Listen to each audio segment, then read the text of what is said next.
रयते मधुनी नव्या युगाचा माणूस आता घडतो आहे. वटवृक्षाच्या विशालतेचा मोहन भाला पडतो आहे. रयते मधुनी नव्या युगाचा माणूस आता घडतो आहे. वटवृक्षाच्या विशालतेचा मोहन भाला पडतो आहे. रयते मधुनी नव्या युगाचा.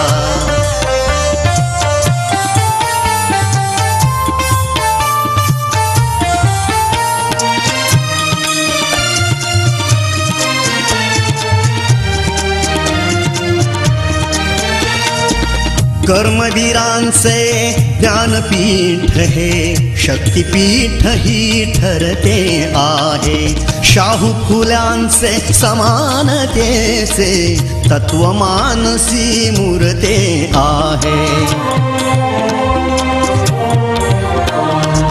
धर्म जातीच्या पाद गांधींचे मूल्य मानवी जपतो आहे.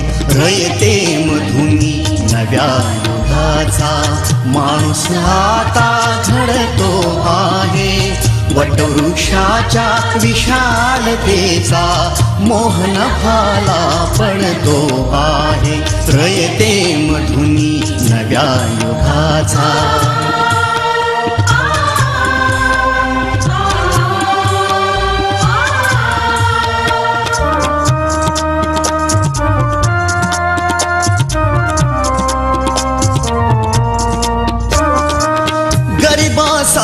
ही लेणी मोडून लक्ष्मी वहिनी झाली आई. कमवा आणि शिका मंत्र हा तरुणाईला प्रेरक होई. स्वावलंबी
माऊली गीत.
शिक्षण संस्थेचे संस्थापक पद्मभूषण डॉक्टर कर्मवीर भाऊराव पाटील यांची 138वी जयंती समारंभ मोठ्या उत्साहाने साजरा करत आहोत. आपला उत्साह अतिशय द्विगुणित आहे. आपले बरेचसे विद्यार्थी म्हणजे 5वी ते 7वीचे विद्यार्थी ज्यांना या समारंभाचा अनुभव किंवा आनंद घेता आला नाही, नैसर्गिक अडचण आली, त्या नैसर्गिक अडचणीवर मात करून आपण हा कार्यक्रम पुढे सुरू करत आहोत. प्रथमतः या नैसर्गिक अडचणीवर मात करून आपला कार्यक्रम पुढे चालू करत आहोत. ते जे विद्यार्थी पालक त्या सर्वांची मी क्षमा मागतो आणि पुढचा कार्यक्रम सुरू करतो. विद्यार्थी मित्रांनो, आज आपण हा 138वा जयंती समारंभ मोठ्या उत्साहाने साजरा करत आहोत आणि या समारंभाकरिता प्रामुख्याने रयत शिक्षण संस्थेचे सन्माननीय सचिव साहेब देशमुख साहेब उपस्थित आहेत. त्यांनी त्यांचा वेळ आपल्यासाठी दिलेला आहे. त्याचबरोबर आपल्या स्कूल कमिटीचे सर्व सदस्य हेही उपस्थित आहेत. या सर्व मंचावरील सर्वांना मी नमन करतो, अभिवादन करतो त्यांना आणि तुम्ही तुमचा वेळ दिला. आज महाराष्ट्रभर ज्यांची जयंती, त्यांनी महाराष्ट्रभर म्हणजे कर्नाटकच्या बेळंकीपासून तर उत्तर महाराष्ट्रातल्या धुळ्यापर्यंत, नवे नंदुरबारपर्यंत रयत शिक्षण संस्थेचा विस्तार ज्यांच्या प्रेरणेने झाला असे डॉक्टर कर्मवीर भाऊराव पाटील यांची जयंती आपण उत्साहाने साजरा करत आहोत. महाराष्ट्रातला समृद्ध अथर्व दानशूर शिक्षणाच्या बाबतीत ज्यांनी तडजोड नाही, अखंड जगामध्ये या संस्थेचं नाव घेतलं जातं ती रयत शिक्षण संस्था. एवढी मोठी रयत शिक्षण संस्था ही आशिया खंडातली पहिली संस्था आहे. याची स्थापना कर्मवीर भाऊराव पाटील यांनी मोठ्या अतिशय खडतर परिस्थितीतून केली आणि ज्ञानाची गंगा ही झोपडीपर्यंत, तळागाळापर्यंत, शोषित घटकापर्यंत, वंचितापर्यंत पोहोच केली.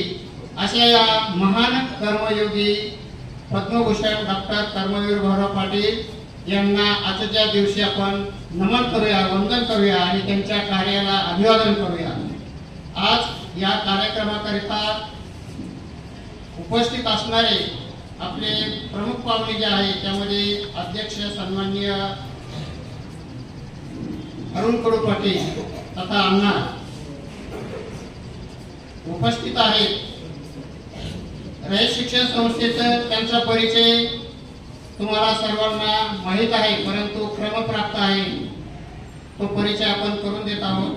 माननीय अण्णा रयत शिक्षण संस्थेचे उपाध्यक्ष आहेत, त्याचबरोबर त्यांनी जिल्हा परिषद अहमदनगरचे अध्यक्षपद भूषवलेले आहे. त्याचबरोबर रयत शिक्षण संस्थेच्या उत्तर विभागीय सल्लागार मंडळाचे चेअरमन 15 ते 16 वर्ष त्यांनी भूषवलेला आहे. त्यांची सामाजिक राजकीय कार्याचा अतिशय दांडगा अभ्यास आहे आणि त्याचबरोबर सहकाराचा अनुभव मोठा आहे आणि या परिसरातलं अतिशय मोठं व्यक्तिमत्व आहे. आता महिनाभरापूर्वीच आपल्या संस्थेचे अध्यक्ष सन्माननीय शरदरावजी पवार साहेब यांच्या हस्ते त्यांची 75वी साजरी केली. अतिशय मोठ्या याच्यामध्ये त्यांचा प्रदीर्घ अनुभव, सन्मान विचारांचा याच्यातूनच आम्ही सर्व उपस्थित होतो. सचिव साहेब सुद्धा त्या कार्यक्रमाला उपस्थित होते. त्यांचं नेतृत्व अतिशय संयमी आणि चांगल्या प्रकारे आहे आणि या विशेषतः या संकुलाचं जे काही काम झालेलं आहे, जी काही वाटचाल झालेली आहे त्यांच्यामध्ये त्यांचा वाटा अतिशय मोलाचा आहे आणि त्यांचं नियमित आम्हाला सहकार्य असतं. अतिशय जवळून शिक्षक असेल, कार्यकर्ता असेल, त्यांनी ती जोपासलेली आहे. एक छोटासा प्रसंग सांगतो, अतिशय मनाला भावला की परवाच्या दिवशी ओघाने आला सांगतोय तुम्हाला.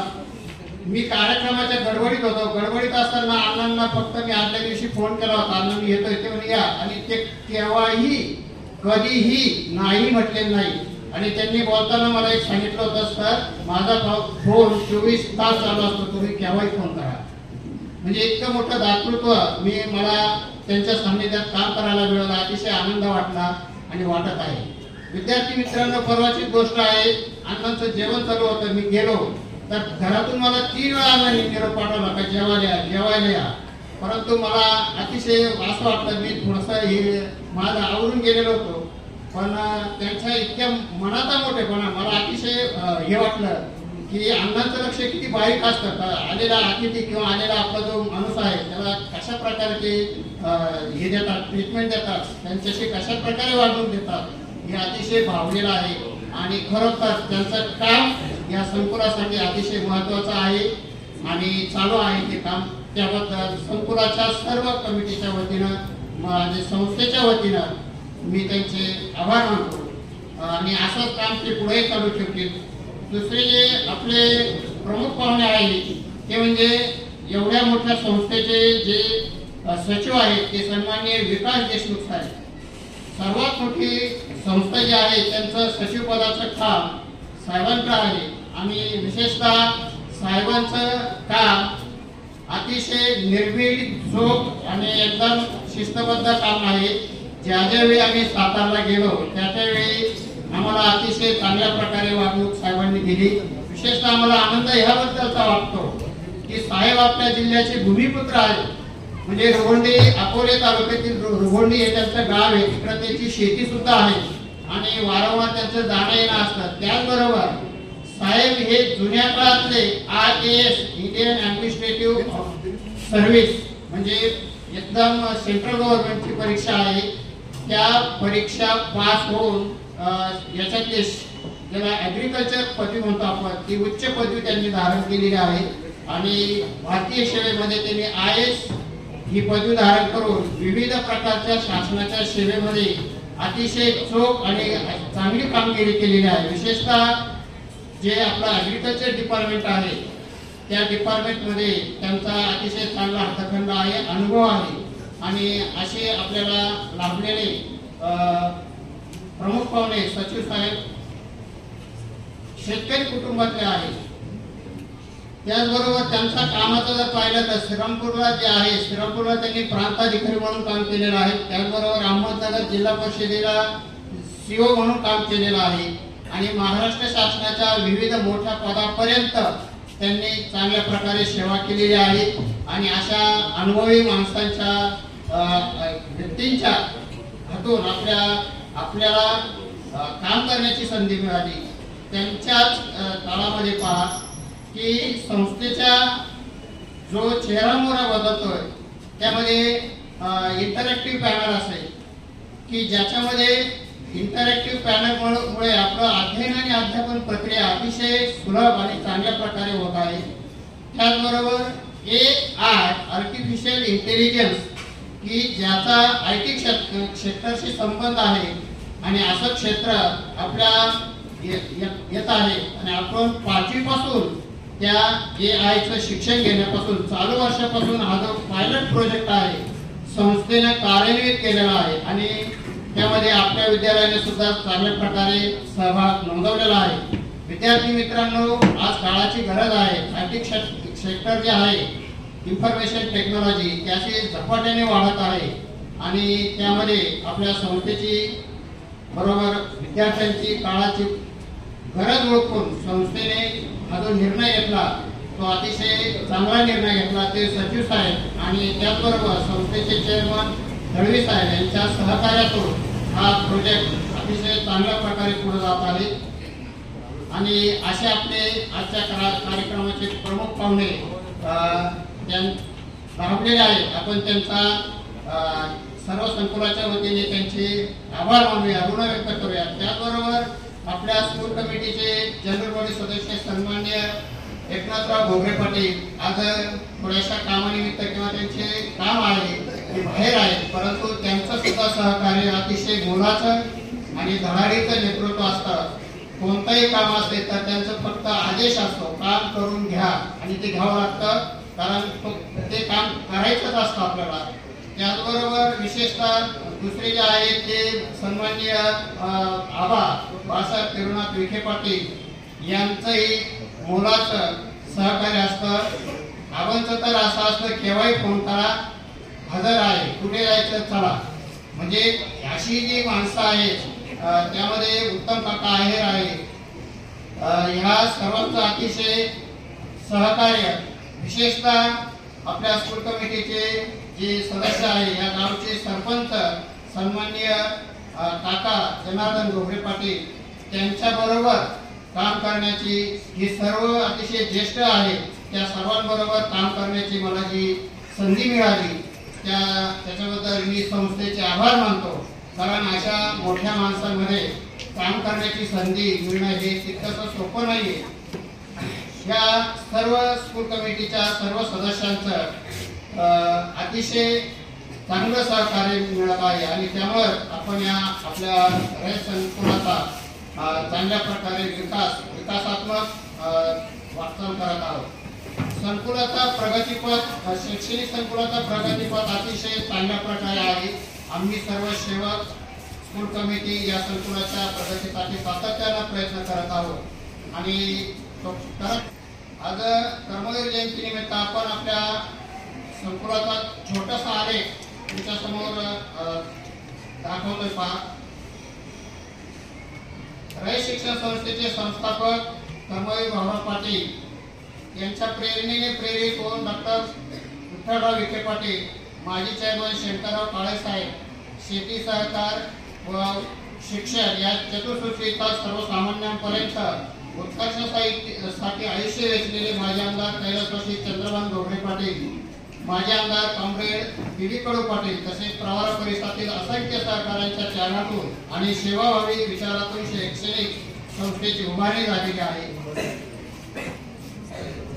त्यातून कर्मवीर भाऊराव पाटील यांच्या समाज परिवर्तनाच्या कार्यात सर्वांनी तन मन धनाने सहभाग नोंदवला आणि त्यांच्या प्रयत्नाचा परिपाक म्हणून लोणी या ठिकाणी सहकार भूमीमध्ये आज या भांडी आहे ती भांडी थोडक्यात असं म्हणावं लागेल. नेहमीच म्हणतो आपण तुम्ही ऐकता का विविधेशे रोप लाविल्याद्वारे त्याचा वेलो गेला गगनावरी. म्हणजे आज हे वटवृक्षाचं त्याचा वेलो अगदी उंचापर्यंत झेपावत आहे. या पंक्तीप्रमाणे लोणी गावामध्ये रुजलेले छोटंसं रोप आज विशालकाय वटवृक्षात परिवर्तित होत आहे. शेतकरी, कष्टकरी, मजूर आदी समाज घटकांच्या मुळे वटवृक्षाच्या छायेत ज्ञानार्जन करत आहोत. लोणी तसेच पंचक्रोशीतील झरेकाठी या ठिकाणी झरेकाठी, सोनगाव, साखरा, चनेगाव, हनुमंतगाव, सादतपूर, आडगाव, कोला, तळेगाव, लिंबाळी आदी गावातून विद्यार्थी शिक्षण घेण्यासाठी येत आहेत. सध्या या विद्यालयामध्ये 80 सेवक ज्ञानदानाचे कार्य करत असून 2539 विद्यार्थी ज्ञानार्जन करत आहेत. बदलत्या शैक्षणिक धोरणाचा, गुणवत्तापूर्ण शिक्षणाचा, गुरुकुल प्रकल्पाचा, सेमी इंग्रजी, तांत्रिक विभाग, संगणक, कृत्रिम बुद्धिमत्ता म्हणजे AI शिक्षणाचा सखोल अभ्यास करून रयत शिक्षण संस्था सातत्याने गुणवत्तापूर्ण शिक्षण देण्याचा प्रयत्नशील आहे. माननीय अरुण कडू पाटील, माननीय एकनाथराव घोगरे पाटील, बाळासाहेब किरणनाथ विखे पाटील, माननीय जनार्दन घोगरे पाटील यांच्या सहकार्यातून विद्यालयाचा रयत गुरुकुल प्रकल्प, सेमी इंग्रजी, AI यासारख्या प्रकल्प यशस्वी करू शकलो. विद्यालयाच्या विविध शिष्यवृत्ती परीक्षा विभागाचं कामकाज कर्मवीर प्रबोधनी असेल, रयत प्रज्ञाशोध परीक्षा असेल, स्पर्धेमध्ये दरवर्षी सातत्याने अग्रक्रमाने यश संपादन करून या संकुलाचं काम अतिशय उंचावत आहे. आतापर्यंत 17-18 पासून 5वी 7वी 105 विद्यार्थी शिष्यवृत्तीधारी झालेले आहेत. 8वी साठी 210 विद्यार्थी शिष्यवृत्ती धारक झालेले आहेत. 8वी NMMS साठी 167 विद्यार्थी शिष्यवृत्ती धारक झालेले आहेत. आणि संस्थेची जी मानाची परीक्षा आहे RTS या परीक्षेसाठी आतापर्यंत 55 विद्यार्थी आलेले आहेत, त्यांना शिष्यवृत्ती मिळालेली आहे. त्याचबरोबर नवोदय परीक्षा जी आहे शासनाची त्यामध्ये 34 विद्यार्थ्यांनी शिष्यवृत्ती मिळून त्या विद्यालयामध्ये प्रवेश मिळवलेला आहे. तसेच इयत्ता 5वी व 8वी साठी 21 विद्यार्थी राज्य यादीत आलेले आहे. आतापर्यंत 5वीला ही प्रथम आलेला विद्यार्थी आहे. 23-24 साली याच विद्यालयाची राज्यातून प्रथम 8वीची विद्यार्थी आलेली होती. त्याचबरोबर RTS परीक्षा सुद्धा रयत शिक्षण संस्थेमधून आपल्या विद्यालयाची पहिली विद्यार्थी आलेली आहे. आणि हा जो आलेख आहे तो अग्रक्रमाने असा पुढे चालू आहे. थोडासा खेळानं वाटा त्याच्यामध्ये थोडीशी आहे. मागील वर्षी आमचा थोडासा आलेख घसारा आहे आणि ते मान्य करायचं, मोठ्या मनानं मान्य करायचं आणि आपण ते मान्य केलेलं आहे. म्हणजे फार काही नाही, पण तो जो अपेक्षित होता तो अपेक्षित आपल्याला त्याचा रिझल्ट मिळाला नाही. कदाचित असंही होऊ शकतं प्रत्येक वेळी बॅच ही किंवा विद्यार्थी, पालक यांचं सहकार्य किंवा आपण कामामध्ये कुठे कमी पडलो का याचाही आपण अभ्यास करून चालू वर्षापासून अतिशय धडाडीनं आणि चांगल्या प्रकारे त्याचं कामकाज चालू आहे. संस्थेच्या बदलत्या धोरणानुसार सेवकांच्या ज्या बदल्या आहेत त्या बदल्या चालू वर्षी आपल्या या संकुलातून 16 सेवक बाहेर गेले. मागच्या वर्षी 30 सेवक बाहेर गेले बदलून. म्हणजे जवळजवळ निम्मा स्टाफ नवीन आलेला आहे. परंतु त्या सर्वांना एकत्र घेऊन आपण अतिशय चांगल्या प्रकारे त्याचं नियोजन केलं आणि स्पर्धा परीक्षा विभाग असेल, खेळ असेल, संगणक असेल, AI असेल, या सर्व ठिकाणी चांगल्या प्रकारे काम करण्याचा सातत्याने प्रयत्न केलेला आहे. हे सर्व करत असताना आपल्या जे विभागीय अधिकारी आहेत बोडके साहेब यांचं मला सातत्यानं मार्गदर्शन आणि सहकार्य लाभत असतात.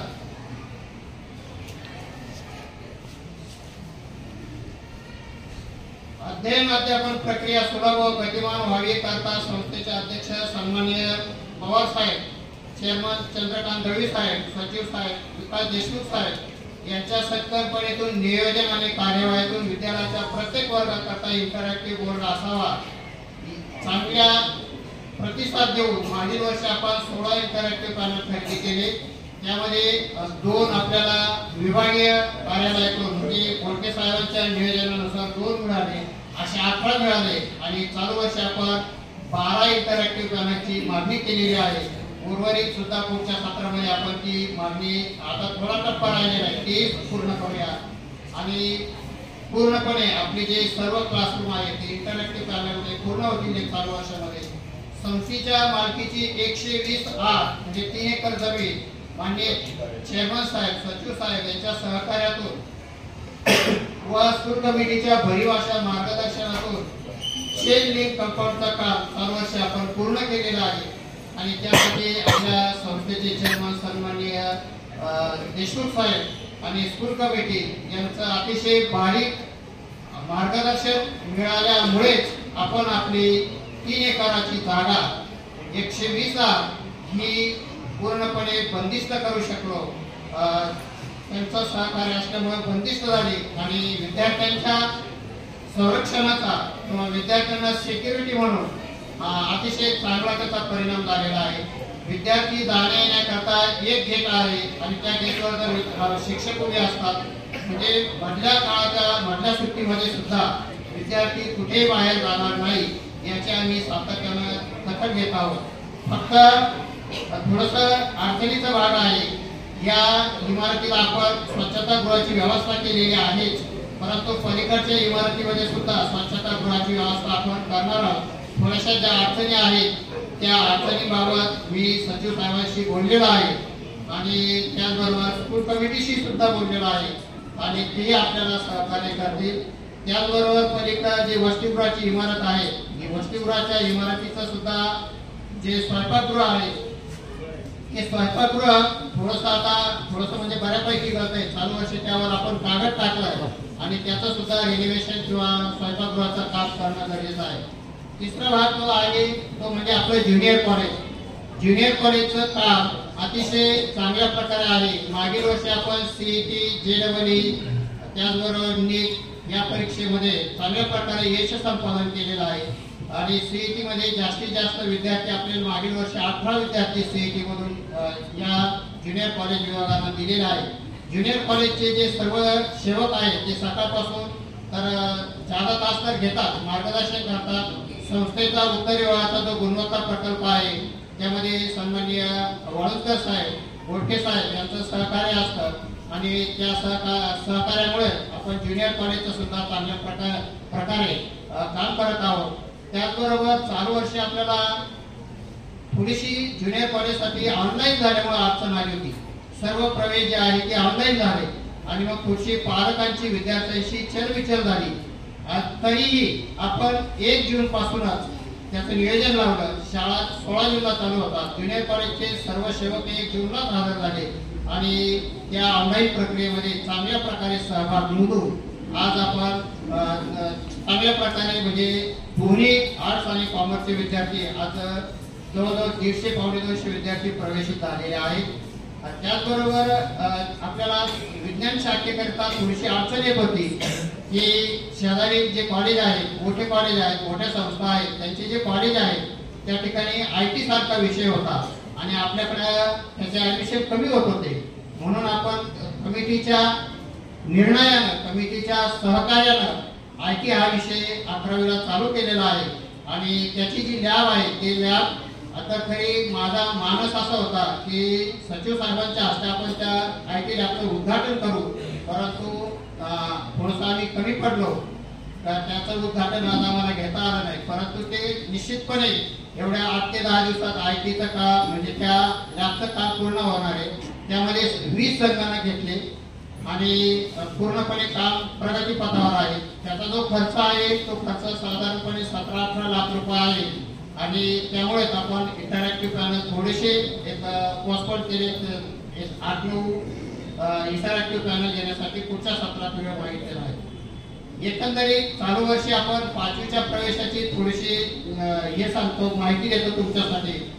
साहेब, आपण 1 जून पासूनच हे सर्व विभाग चालू करतो. 1 जूनला स्पर्धा परीक्षेचे सर्व वर्ग चालू होतात, 12वीचे वर्ग चालू होतात, 5वीचे प्रवेश चालू होतात, 6वी ते 8वीचे प्रवेश चालू होतात आणि 1 जूनला बाकीच्या ठिकाणी जे विद्यालय आहे ते बंद असतात, परंतु आपली निम्मी शाळा चालू होते आणि आपल्याला 16 जून ते 26 जून पर्यंत 410 प्रवेशित विद्यार्थी झालेले होते. याचं एकमेव कारण आपल्या विद्यालयानं चालवित असलेला जो विभाग आहे स्पर्धा परीक्षा विभाग, तो अतिशय चांगल्या प्रकारे काम करत असल्यामुळे आपण कुठेही परिसरात बोर्ड लावले नाही, परंतु त्याची माउथ पब्लिसिटी इतकी जोरदार आहे की आपल्या संकुलाचं काम, आमचे सर्व सेवक, स्कूल कमिटीचं सहकार्य, पालकांचं सहकार्य सगळं चांगले असल्यामुळे आपल्याला प्रवेशाला बाहेर जावं लागलं नाही आणि त्यामुळे आपल्याकडे प्रवेशित होणारे विद्यार्थी अतिशय चांगल्या प्रकारे झाले.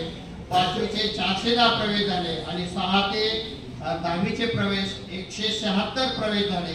एवढी मोठी प्रवेशित होणारी संख्या आपल्या परिसरामध्ये आपलं संकुल निश्चित असेल असा अभिमान किंवा मला निश्चित त्याचं हे वाटतं. संकुलाचं काम चांगल्या प्रकारे आहे. ज्यावेळी आपण पालक आपल्याला प्रतिसाद देतात त्यावेळी समजायचं आपलं काम चांगलं आहे. पालकांचा प्रतिसाद चांगला जर नाही भेटला तर आपण आपलं स्वतः समजून घ्यायचं का आपण कुठेतरी कमी पडतोय. हे सर्व काम करत असताना या स्कूल कमिटीचे सर्व सदस्य, पालक लोक, पालकांचं, विद्यार्थ्यांचं अतिशय मनोभावे सहकार्य मिळतात आणि त्यानिमित्तानं आज आपण हा जो जयंतीचा कार्यक्रम घेत आहोत त्या कार्यक्रमानिमित्त मला आपल्या सर्व संकुलाचा थोडक्यात इतिहास, थोडक्यात काही जे कार्यवाही आहे, वर्षभर केलेल्या कामाचा आढावा घेता आला आणि सचिव साहेबांनी आम्हाला वेळ दिला, त्यांनाही धन्यवाद देतो. त्याचबरोबर या कार्यक्रमाला जनरल बॉडी सदस्य सन्माननीय Andhale sir, Petkar sir, Pathan sir, Rambhau Ramale sir साहेब, काळे सर, कुलंगे सर आणि त्याचबरोबर सन्माननीय आता उशिरा आले, परंतु त्यांच्या कामानिमित्त त्यांनी मला फोन करून सांगितलं तर उशिरा येणार आहे. आणि त्याचबरोबर या कार्यक्रमाकरता अतिशय अडचणीतून ज्यांच्या शाळेचा उद्या कार्यक्रम आहे, अंबिका विद्यालय केडगाव, येथील प्राचार्य सन्माननीय भोडके साहेब, विभागीय अधिकारी उत्तर विभाग यांनी आमच्यासाठी वेळ दिला. आणि दुसरी गोष्ट अशी आहे की आमच्यातले सेवक आहे आणि तेही कार्यक्रमाला हजर आहे, ते म्हणजे पडगलमल सर, ज्यांनी या शाळेची स्पर्धा परीक्षेची धुरा अतिशय कणखरपणे 10-12 वर्ष 15 वर्षे सांभाळली आणि सध्या ते त्यांच्या मूळ गावी, संस्थेने त्यांचं काम पाहून त्यांच्या मूळ गावी सोय केलेली आहे की तिथे असंच काम करतील. त्यांचे ऋण व्यक्त करतो आणि स्टेजवरील सर्व मान्यवर चुकून एखाद्याचं माझ्याकडून नाव राहू शकतं त्यांची माफी मागतो आणि या निमित्त मी आपली सर्वांची रजा घेतो, थांबतो. जय हिंद, जय महाराष्ट्र. कर्ण लाजून विचारी माझी माऊली बघून, अरे आभाळा एवढे हिला कुणी दिले मन.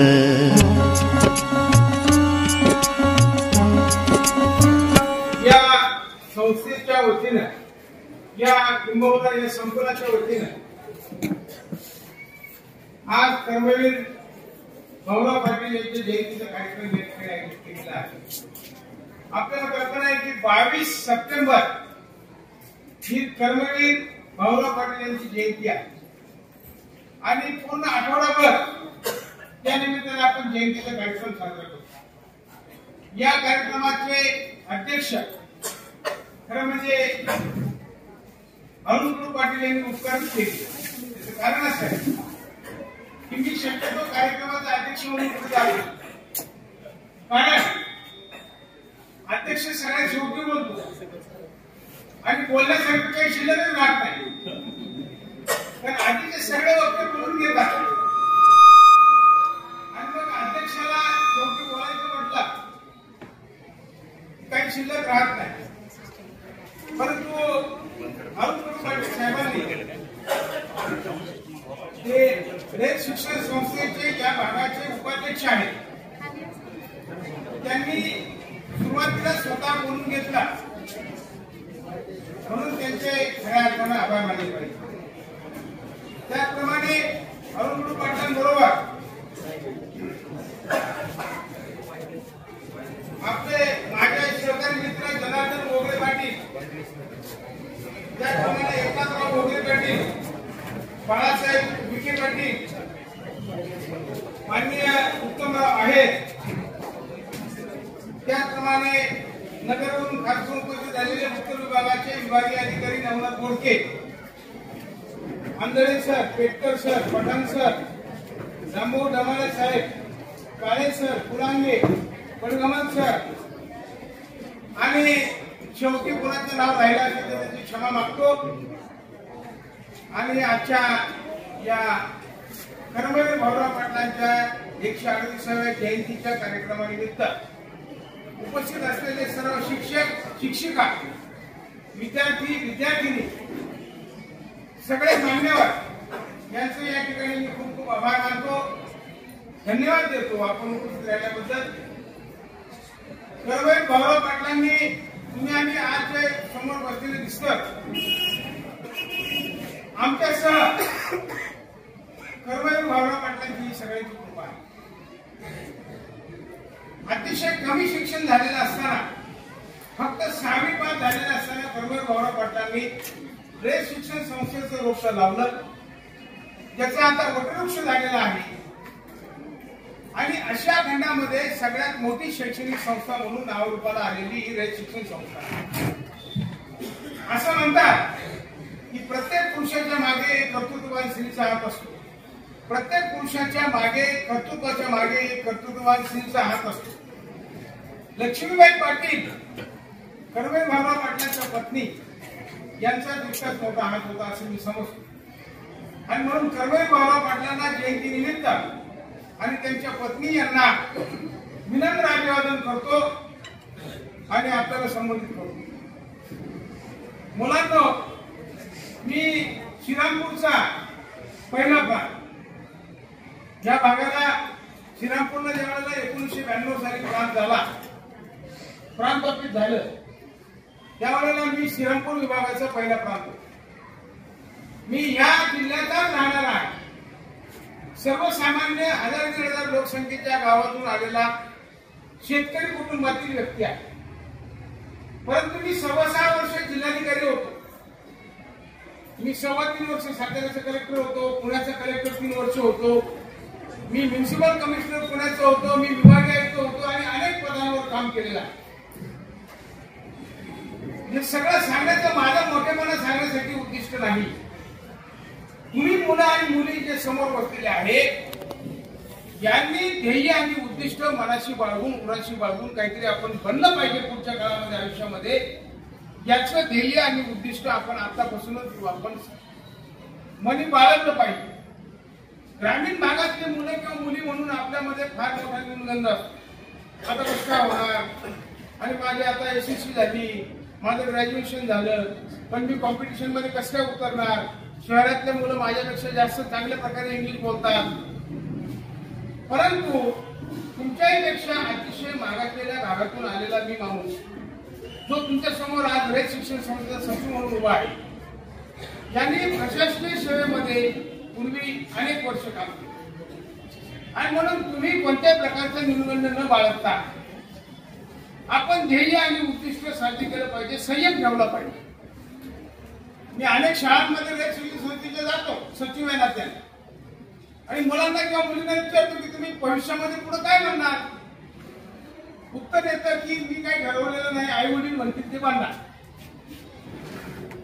आई वडील काय म्हणतील तर आपल्याकडे साधी ढोबळ मानाने गोष्ट आहे. थोडीशी कमी मार्क पडले की आर्टला, मध्यम मार्क पडले की कॉमर्सला आणि उत्तम मार्क पडले की सायन्सला. परंतु एवढे क्षेत्र आहेत, फक्त एमपीएससी आणि युपीएससी हेच काही क्षेत्र नाहीये. औद्योगिक क्षेत्र आहे, व्यापारिक क्षेत्र आहे, शेती क्षेत्र आहे, नोकरीचं क्षेत्र आहे. ह्या कोणत्या क्षेत्रामध्ये आपण स्वतःचं कर्तृत्व निर्माण करण्याच्या दृष्टिकोनातून गुणगाठ मांडली पाहिजे आणि ती गुणगाठ मांडल्यानंतर आपण कर्तृत्व खऱ्या अर्थानं दाखवलं पाहिजे भविष्यामध्ये, पुढच्या काळामध्ये. जेईई, नीट, MSCET या 11वी 12वीच्या मुलांनी परीक्षा दिल्या पाहिजे. आई वडिलांनी आयुष्यभर खस्ता खाल्ल्या. मी समजतो की या भागातले आपण जे समोर बसलेले विद्यार्थी आहे, मेजॉरिटी शेतकऱ्यांची मुलं मुली आहेत आणि आयुष्यभर शेतकऱ्यांनी खस्ता खाल्ल्या. आताही अतिवृष्टीमुळे पिकाचं नष्ट झालेले आहे अनेक ठिकाणी. शेती हा व्यवसाय कायमस्वरूपी टिकणारा असा व्यवसाय आहे. मी शेतकऱ्याच्या कुटुंबातून आलो, ग्रामीण भागातून आलो म्हणून मी हे बोलत नाही, परंतु शेतकऱ्याचा मुलगा किंवा मुलगी म्हणून आपण कोणत्याही प्रकारची कमतरता मनामध्ये ठेवता कामा नये. भविष्यामध्ये हा एकमेव व्यवसाय आहे जो पुढच्या काळामध्ये टिकणार आहे. आणि म्हणून आपण सगळ्या मुलांनी आणि मुलींनी हे ध्येय समोर ठेवलं पाहिजे की मला काय बनायचं आहे. आणि फक्त कलेक्टर झाला, कमिशनर झाला किंवा इन्कम टॅक्स मध्ये गेला म्हणून काही सगळं तुमचं कर्तृत्व होतं असं होत नाही. वेगवेगळ्या क्षेत्रामध्ये आता तुम्हाला माहिती की आपण सध्या रेत शिक्षण संस्थेमध्ये माजी विद्यार्थी संघटना स्थापन करतो आहे. सगळ्या कॉलेजमध्ये आणि हायस्कूलमध्ये मी मगाशी सांगितलं की वटवृक्ष स्थापन झाला. 742 शाखा आहेत आपल्या रेत शिक्षण संस्थेच्या. त्यापैकी 450 हायस्कूल आहेत, 43 कॉलेजेस आहेत, 80च्या वर आश्रमशाळा आहेत म्हणजे वसतिगृह आहेत आणि 8च्या पुढे आश्रमशाळा आहेत. 15,000 शिक्षक कर्मचारी आणि शिक्षकेतर कर्मचारी या ठिकाणी आहेत. अशा खंडातली सगळ्यात मोठी शैक्षणिक संस्था आहे. महाराष्ट्रामध्ये 15 जिल्हे व्यापलेले आहेत आणि कर्नाटक मधला 1 जिल्हा आहे. अशी 16 जिल्ह्यामध्ये आपलं कार्यक्षेत्र विखुरलेलं आहे.